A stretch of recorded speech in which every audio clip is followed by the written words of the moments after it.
Ever feel like your salary comes in and then disappears?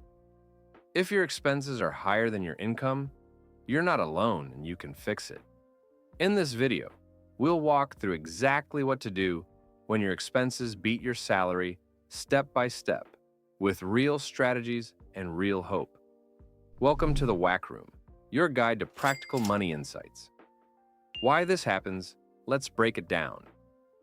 Inflation and cost of living. When rent, utilities, food go up faster than salary, your budget squeezes.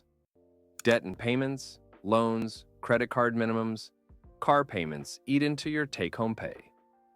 Lifestyle creep. Small upgrades add up. A nicer phone, more eating out before you know it. Your budget expands. According to Investopedia, if your needs cost more than 50% of your income, you're at risk. Get clear on the numbers. First, get precise.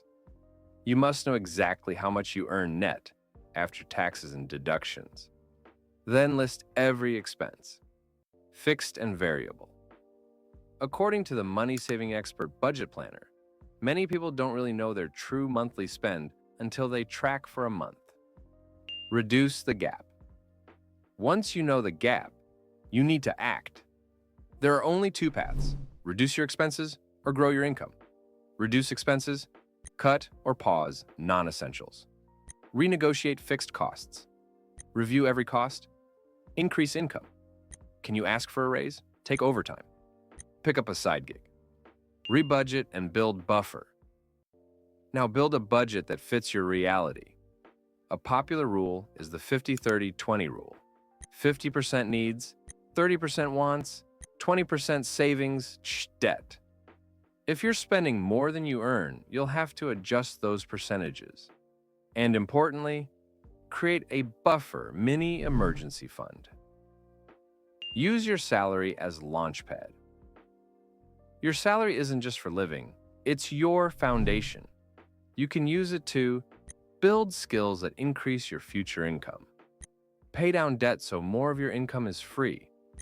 Start saving or investing even small amounts. A raise isn't just a chance to spend more, it's a chance to save or invest more. If your expenses are more than your salary right now, don't panic. You've identified something many don't: the gap. It takes patience. It takes small changes. But by next year, you'll look back and be glad you started.